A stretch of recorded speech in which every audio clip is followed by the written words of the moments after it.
સ્વામિનારાયણ બધાને. અને મારું નામ ભારતીબેન હરેશભાઈ કાડા છે.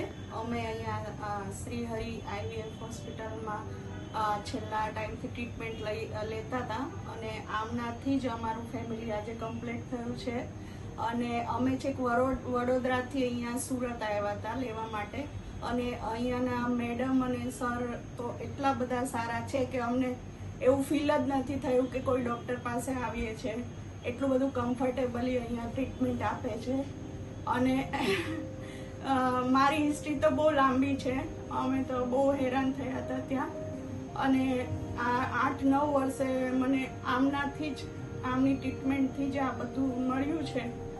અને જેમને પણ આવી તકલીફો હોય એ બધા આમનો કોન્ટેક્ટ જરૂરથી કરજો. અને અત્યાર સુધીના સૌથી બેસ્ટ, જેન્યુઅન અને સૌથી સારા ડૉક્ટર મેં આમના જેવા કોઈ જોયા નથી.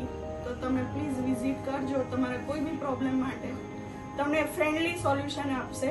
એવું નહીં કે ડૉક્ટરની રીતે આપશે.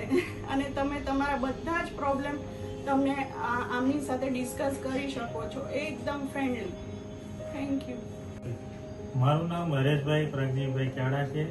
છેલ્લા 9 વર્ષથી અમારે એક બેબી છે નાની, અને અમે ટ્રીટમેન્ટ વડોદરા કરાવી રહ્યા હતા. પણ પછી ત્યાં અમને સફળતા ના મળી. ઘણા ડૉક્ટરોની અમે વિઝિટ કરેલી વડોદરા, 2 થી 3 ડૉક્ટરો અમે ચેન્જ કરેલા. પણ પછી છેલ્લે અમને રેફરન્સ મળ્યો સુરત શ્રી હરિ IVF હોસ્પિટલનો. એટલે અમે ત્યાં ઇનિશિયલી ફર્સ્ટ વિઝિટ કરી અને બતાવ્યું. ત્યારે પછી ડૉક્ટર સાહેબે કીધું અમને કે હવે આપણે આ પ્રોસેસ કરવાનો છે બધો, કે જે કંઈ અમને જરૂરી હતો એ પ્રોસેસ પહેલાં બેઝિકલી સમજાવ્યું બધું. પછી અમને કીધું તમારે જે ડિસિઝન લેવું હોય તમે લઈ શકો છો. પછી અમને થયું કે ના બરાબર છે. એટલે અમે પછી પ્રોસેસ સ્ટાર્ટ કર્યો બધું. અને પછી અમે અહીંયા વડોદરાથી અમે રેગ્યુલરલી વિઝિટ આવતા. પછી ક્યારેક ડૉક્ટર એમ કહે કે ના તમે ત્યાં બી બતાવી શકો છો, એટલે રેગ્યુલરલી આવવાની આપણે જરૂર નથી. એટલે અમે પછી આવવાનું ચાલુ રાખતા. તો બી અમે અહીંયા બતાવવા આવતા. અને અમારે 9 મહિના કમ્પ્લીટ થઈએ. અત્યારે આપણે જન્માષ્ટમીના દિવસે અમારે બાબાનો બર્થ થયો છે, જેનો વજન 3 કિલો છે. અને કોઈ પણ જાતનું કશું બી પરેશાની નથી. નોર્મલ એજે બધું પતી ગયું છે. અને આજે અમને હવે રજા બી આપી દેવાના છે. એટલે અમે હવે બાબો લઈને ઘરે જઈ રહ્યા છીએ.